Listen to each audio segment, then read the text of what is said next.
Bismillah. Bismillah. Angkatan ini atau gitu ya? Berdiri sih.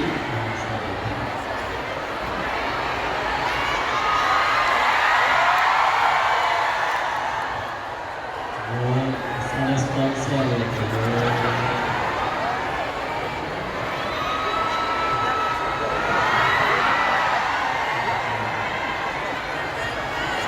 Oh, udah jadi ngaji ya. Jadi ngaji ya. Ya saja. Maka kita luruskan niat dulu. Izin untuk membuka dengan doa dulu ya. A'udzubillahi minasyaitonirrajim. Bismillahirrahmanirrahim.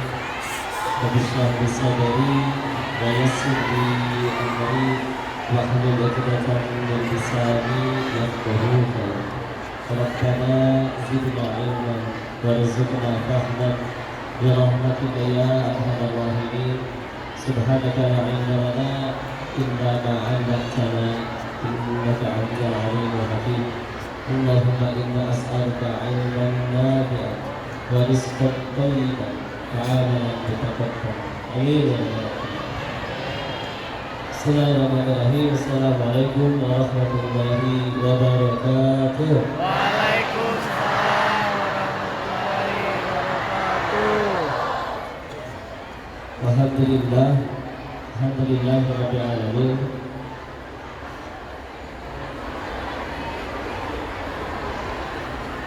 Alhamdulillah, alhamdulillah rabbil alamin.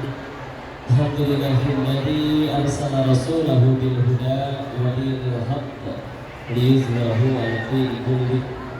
Segala puji teruntuk hanya kepada Allah Rabb semesta alam, yang atas nikmat dan karunia darinya kita bisa kumpul di sini di tempat yang baik, dalam kegiatan yang baik, bersama orang-orang yang baik. Alhamdulillah. Kumaha nama orang baik? Alhamdulillah. Alhamdulillah. Luar biasa ini tanah prianya. Masa sudah lucu, jatuh aja istilahnya ada banget. Alhamdulillah. Dan salam salam semoga selalu tercurah kepada junjungan kita baginda Rasulullah Muhammad sallallahu alaihi wasallam beserta para keluarganya, sahabatnya, dan semoga Allah sambutkan kita istiqomah mengikuti sunnah-sunnah beliau sampai akhir hayat kita. Amin ya baik. Alhamdulillah, salam takzim, salam kenal, wabil khusus para asatidz, alim ulama, kiai, tokoh masyarakat, ustazah, siapapun hamba-hamba Allah seluruhnya yang hadir di sini. Jazakumullahu khairan katsiran. Terima kasih diizinkan ngaji bareng di sini. Semoga pertemuan ini membuat Allah ridho, membuat kita tambah dekat kepadanya. Karena ada aslinya, izin ya Allah kalau lagi ngaji kayak gini kan, asa aslinya mah nggak pantas ya. Udah maha besarnya Allah. Baru sekitar 6 tahunan lebih yang lalu, diri ini masih di lubang kehinaan, bermaksiat, tinggalnya di tempat maksiat di Thailand di sana, profesinya sebagai bandar judi. Terus sama sekali tidak ada kebaikan pada diri ini. Layak Allah matikan detik itu juga waktu masih tinggal di sana. Tapi hari ini malah diizinkan bertemu kalian orang-orang baik, orang-orang soleh-solehah. Maka dimohon jika ada kebaikan yang didapat dari pertemuan ini, sama sekali bukan dari si Koko ya. Si Koko cuma hamba Allah yang terlalu banyak dosa ya. Yang sekarang ini pun juga sedang berupaya, mudah-mudahan diampuni dosanya gara-gara ngaji kayak gini. Ya, justru pengen mohon doa ridho mendoakan, terutama bagi kaum hawa. Saya berusaha husnuzon. Mudah-mudahan ini datang tema keluarga, tapi tetap ada banyakkan yang perempuan nih. Saya husnuzon, ini apa satu laki-laki bawa 3 istri atau gimana? Semangat nambah ya, Insya Allah. Insya Allah. Bu, ngaji amalan ini ada syaratnya. Oh, biasa aja. Iya. beli merong ya, kayak cuma itu kan kayak kiai lain mah nggak ada syaratnya. Ini siapa kiai bukan cuma santri tapi ada syaratnya, tapi penting syaratnya satu, yang diingat jangan si kokoknya tapi pencipta si kokoknya. Sepakat? Besok aku taruh dulu handphonenya ya. Sendiri pengen ngaji atau pengen apa Bu? Ngaji ya. Insya Allah. Ada yang belum nikah? Dari jodohnya kayak gimana? Baru diminta ngurusin dia langsung gagal. Ada yang nyari mantu? Kayak gimana nyari mantunya kayak gimana? Kalau kayak bapak nanti pergi ke Thailand loh. Kita cerita maha baiknya Allah ya. Dan kadang kebaikan itu nggak melulu harus sesuai dengan yang kita inginkan.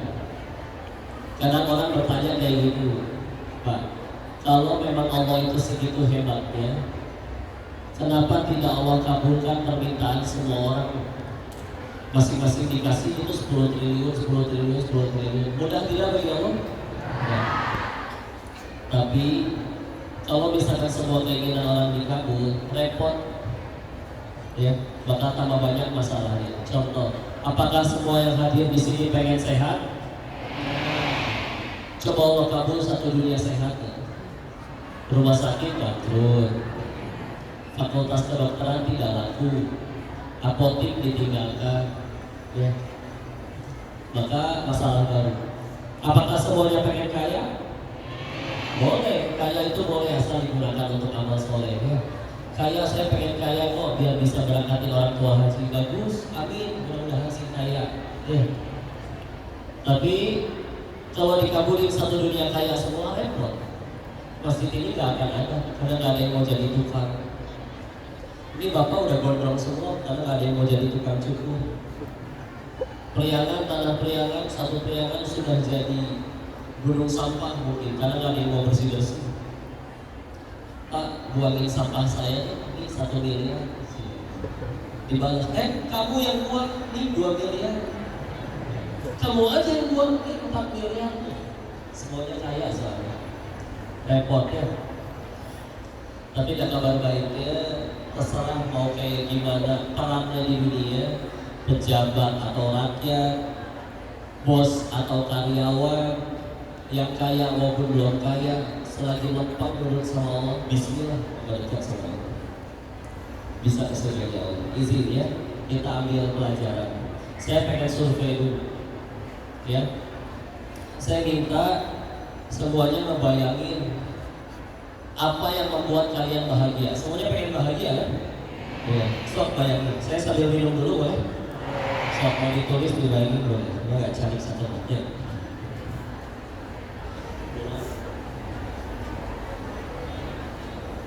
Mau bayangin sok mau yang perempuan mau 7 personil BTS jadi mualaf semua. Ya. Saking solehnya mereka hafal 31 juz. Offset. Udah gitu apa? Pengen mereka siap sedia menjadi suami ke-1 sampai ke-7 kalian. Serakah ya, betul.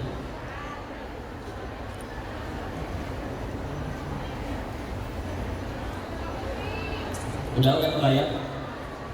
Udah ya. Tapi sekarang jawab dengan jujur. Siapa yang di antara daftar tersebut yang bisa membuat bahagia? Siapa yang di dalamnya menuliskan surganya Allah? Angkat tangan. Itu jari. Yang lain gak pengen surga atau kebahagiaan. Tapi kalau belum ditulis nomor 1, jangan sampai belum jadi prioritas. Kenapa? Gak keluar. Tapi gue kebahagiaan. Sedikit kesugarokan. Gak kedengeran. Oh, gak kedengeran. Udah ada kalau gak kedengeran. Tapi yang tanya di YouTube-nya. Masya Allah. Nah ini soalnya udah maksimal tadi kan? Udah, ini nggak bisa diapa-apain lagi. Baca gerakan bibir saya aja ya.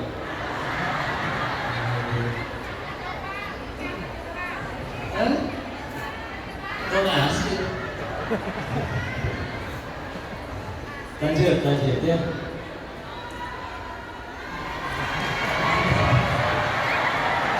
Itu jadi ngaji ya gitu. Insya Allah. Mungkin ya, saya menyesuaikan. Tadi diminta, saya ketemu AA, ketemu guru-guru yang lain. Saya tanya, atau saya pakai gamisan, sorbanan, boleh nggak? Itu jangan. Udah kayak biasa rokok, kopian, kadang terkena infeksian, kadang perlu pakai jas, enggak itu. Gini tuh. Mumpung kalau emang gara-gara itu ibu-ibu jadi pada pengen ngaji, ya alhamdulillah ya. Daripada menjadi playboy syariah, mendingan ngaji ngaji ya. Ya udah balik lagi. Tadi ya diminta untuk memikirkan apa yang paling kita inginkan, ya. Maka insya Allah semuanya kalau misalkan ditanya pengen ke surga, pengen. Saya tanya, kalau misalkan Allah bilang kayak gini, wahai manusia, semua yang kamu minta mau dikabul hiji nelangsa hidupnya, ya. Tapi satu yang Allah janjikan, disediakan tempat terbaik di surganya Allah. Tahu?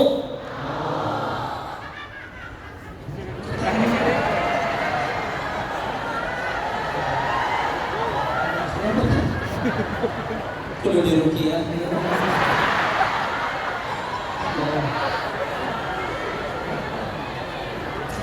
Seserian lainnya, insyaallah.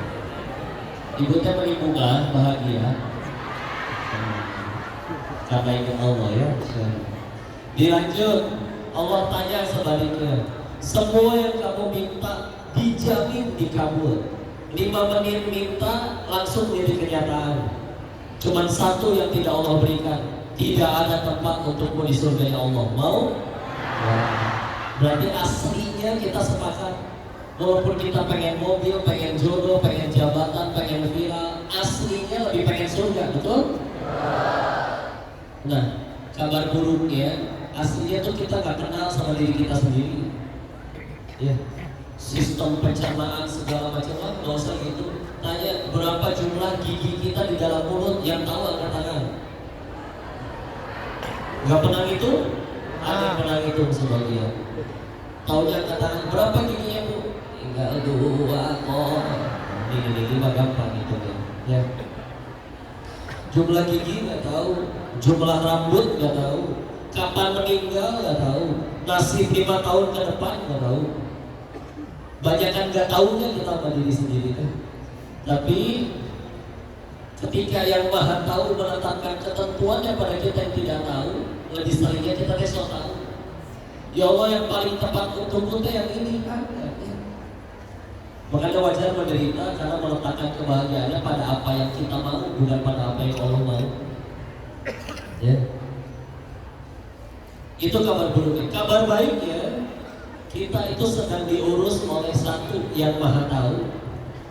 Kalau ditanya siapa yang paling kenal sama diri kita, jawabnya Allah. Ya. Allah lebih tahu tentang diri kita daripada kita kenal diri masing-masing. 2, kita juga diurus oleh yang Maha Penyayang. Gak mungkin Allah dengan sengaja menjauhkan yang baik dan mendekatkan yang buruk, mustahil. Ya. Maka seharusnya memang menjadi tenanglah kehidupan orang beriman. Gak sadar hidupnya soalnya diurus oleh yang Maha Tahu dan Maha Baik. Kita naik pesawat aja, naik bus aja, tenang. Kenapa tenang? Karena supirnya, pilotnya profesional. Emang kenal pilotnya namanya siapa? Tak apa, yang penting cenah profesional. Ilmu cenah teh ada. Cenahnya ini ya Masya Allah. Ya. Namanya nggak tahu, belajarnya nggak tahu gimana, ilmunya seperti apa nggak tahu. Cenah profesional tenang. Di pesawat, baca majalah, lain-lain. Ya, tenang. Tiba-tiba ya. Biar nggak gantung. Ya. Baru kan pas kayak gitu jemput Allah biasanya. Masa ya pesawatnya kudu goyang dulu baru kita jemput Allah. Dan nggak mau juga kan? Ya. Alhamdulillah masih bisa kaget, berarti kupingnya normal, jantungnya berfungsi. Jadi kadang kayak misalkan kaget, berarti kupingnya sehat. Mules itu kebaikan. Karena Allah kasih sinyal kapan waktunya ke toilet. Coba bayangin manusia tidak diberikan kemampuan mules oleh Allah. Ribet, segagah-gagahnya orang, pidato, ujung-ujung bau. Karena nggak tahu kapan harus keluar, nggak pernah mules atau keluar, kan gitu. Ya. Maka itu fasilitas nikmat dari Allah. Ya. Ada orang ada pernah sepupu saya nggak bisa kentut, pas berobat ke dokter 8 juta kayaknya. Maka syukuri yang bisa kentut ya. Seperti tadi.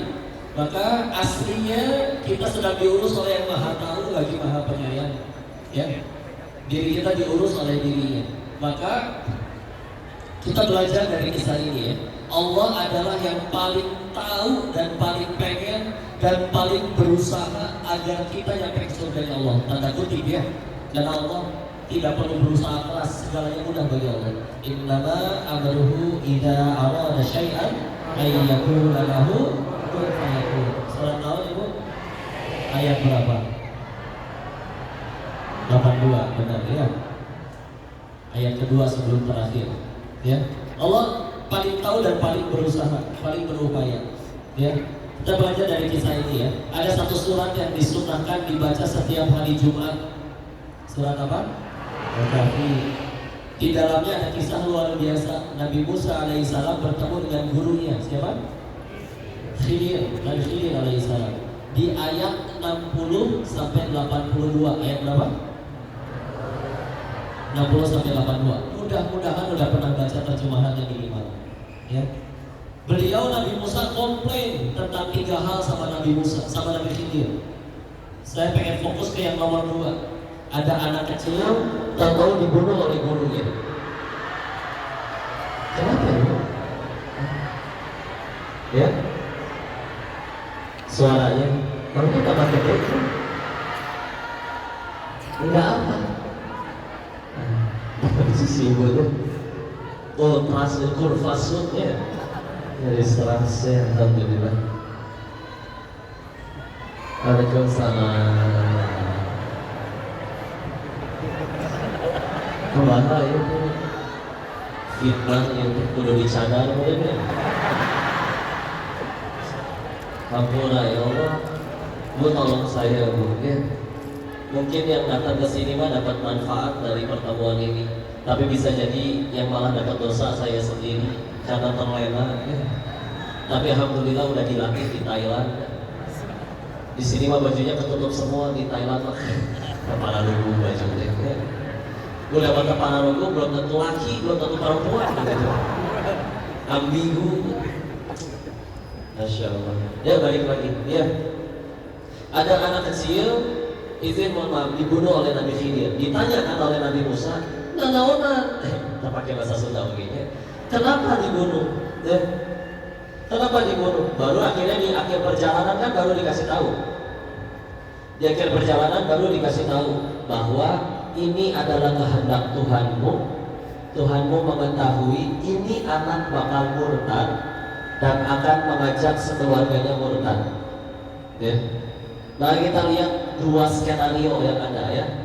Yang pertama, anggaplah si anak tetap hidup dan besar menjadi tokoh, kaya, berkuasa dan nurut sama ibunya. Seumur hidup gak pernah cekcok sama ibunya. Tapi satu, murtad sekeluarga, ke surga gak? Ya. Skenario yang kedua, si anak wafat dalam keadaan masih belum akil balik, belum punya dosa, meninggal belum akil balik, ke surga gak? Surga. Ibunya meskipun dari hari si anak wafat sampai hari si ibu wafat misalkan selisih 40 tahun, dan selama 40 tahun tidak ada hari di mana si ibu tidak menangis, tiap malam menangisi kepergian anaknya. Tapi satu, ia tetap terjaga iman Islamnya, tidak murtad. Meninggal masih dalam keadaan iman, ujung-ujungnya ke surganya Allah kan? Surga insya Allah. Kalau nyampe surga ketemu gak sama anaknya? Oh. Demi Allah, apa artinya capek sebentar di dunia kalau berakhir di surga nikmat yang abadi? Kita lihat ya, saking Allah pengennya sekeluarga ini ke surga. Kenapa tadi ini? Ini mati dulu kan?